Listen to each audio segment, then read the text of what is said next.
Very good morning, all the students of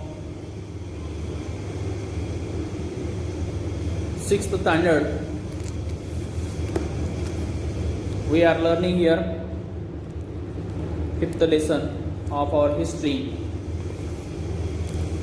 This is the last lesson from the first semester, the first term. Religious trends in ancient India. 5th lesson of history, religious trends in ancient India. Now we will see the lesson toward the end of the Vedic period. Before the go toward the right lessons, some points are there in these lessons. Jainism we have to study here. Jainism, it is religion, Jain religion. Buddhism, Buddhist religion, or Buddhism we can call it. Christianity, Christian religion. Judaism, Jewish religion is there. Islam religion is there, and Zoroastrianism, it is also one religion. So, like in this 6 religion we are studying here in this lesson, or the 6 religious concepts, informations we are learning in this lesson. So, before to start the religious lessons, we will come toward the background, introduction of the religious trends in ancient India. Toward the end of the Vedic period, the minute detail of yajna rites acquired undue importance. Up to the end of the Vedic civilization or the Vedic period, whatever the rites are there, yajnas rites, minute rites, they acquired the undue importance. Most important is that only the priestly class had acknowledge of those details, and these minute details was acknowledged by the priest class. Priest class means one who is performing these rites, rituals there. One who is performing rituals or yajna, that person is called as a priest, and only they knew about these rites. There's knowledge. They have only the knowledge. Only the priest classes had the knowledge of those details. Other no longer had the freedom to gain that knowledge, and other people, they do not have that kind of knowledge. They do not have that much right to gain these knowledge, the knowledge of yajnas. Only the priests, they will get the right that they had the right to know about the yajnas, and they had the right to perform the yajnas or the rituals that other people, they do not have right to be perform or to study about these rites or yajnas. So their monopoly is there, their more power is there on this. The other no longer had the freedoms to gain that knowledge. The Varna system restrictions became very hard in the course of time. Varna system restrictions, the Varna systems in our family, in our society, their restrictions became more and more hard. Varna system, we have studied about the Varna system in the previous lesson also. Brahman, Kshatriya, Vaishya, Shudra, these were the 4 Varna systems at that time in the society. So Varna systems became more hard. The rules of the Varna system became more stronger and very hard there in the course of time. A person's social position was decided by the Varna in which he was born, rather than by his achievement. Person's status in the society, person's quality, person's position in the society was determined on the basis of his Varna, in which Varna system he was born, rather than on his achievement or on his quality. If suppose, for example, if the person was very good, he had a very greater quality, that with great ability, great skill, very brave, very good persons, like we can say as a king or the priest or the god, then also he did not have the importance if he born into the lowest Varna systems.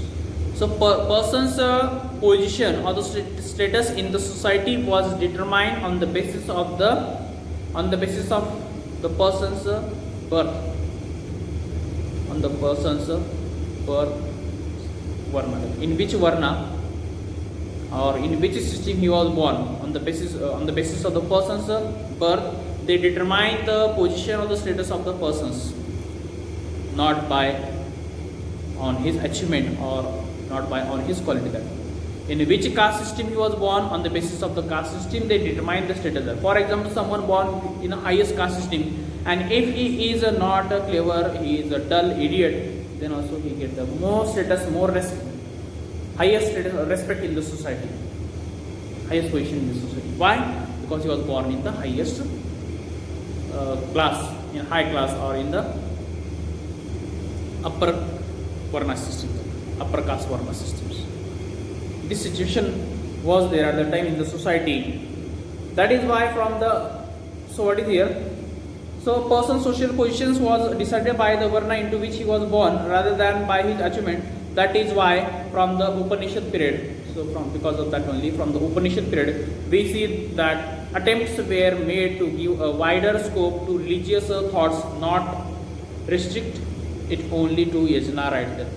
So more, what is there, attempts were made from the Upanishad period time. More attempts were made to give a wider scope to religious thoughts. More scope is given to give the religious thoughts or ideas, not restricted only up to the religious thoughts or ideas are not should be restricted up to the only yajna rites there. However, the thoughts in Upanishads focus on the existence and nature of the soul. That, but then, however, also if you see that the thoughts of the yajna rites in the Upanishads also they focus on the nature of the soul there.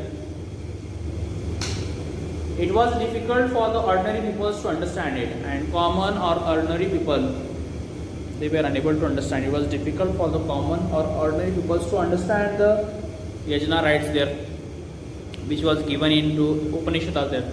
This gave rise to the different sect that emphasized the worship of the particular deities. So this gave, what is that, right to be emphasized to worship the particular deities. Which deity they like, according to that they start to be worshipped their special different deities. For example, the Shiva sect of the Shiva worship, and the Vishnu sect of the worshippers of the Vishnu. So those who believe, those who have trust in the Lord Shiva there, they start to be worshipped the Lord Shiva as their deity. So that sect is called as a, they worship the Lord Shiva. So this sect is different, and one who has trust, faith, one who worship of Lord Vishnu, their deity, their sect is different. Like in say different sects created in our country or in India on the basis of their worship. Different Puranas were also written with the reference of these deities, and different Puranas, number of the Puran books were also written on the reference, with the reference of these deities, with the reference of the Lord Shiva, Lord Vishnu, or some other deities there. With the reference of them, they start to be right. Next point there, certain trends around the 6th century BCE made attempts to express religious thoughts in such a way that the common man would understand it easily. So up to the end of the 6th century BC, some of the different trends there they introduce in our society. They start to be expressed, the religious trends, their thoughts, ideas there for the common man that can understand easily their thoughts or ideas. Many people realize that every person is free to find way of his own upliftment according to the Puranas or the religious ideas there. It is believed that every person is free to find a way of his own upliftment. He can find out the way or the route to be uplift, to be develop himself. That each and every person has its own way. He can change his life. He has a right, moral rights to uplift, to develop his life, his condition in the society. This lead to the establishment of the new religion. That so in this way, new religions ideas established there. These religious emphatically stated that discrimination on the basis of the caste has no place in individual's upliftment. So this is that displacement into the caste has no upliftment in the society. No place in the society for upliftment.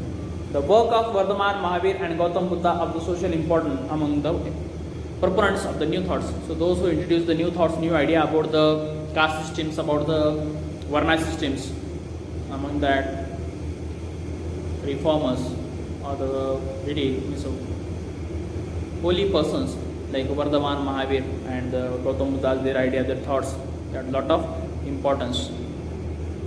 So we shall study about them in a detail in the next video. Okay. So till at that time we read out this one. Thank you very much. Bye.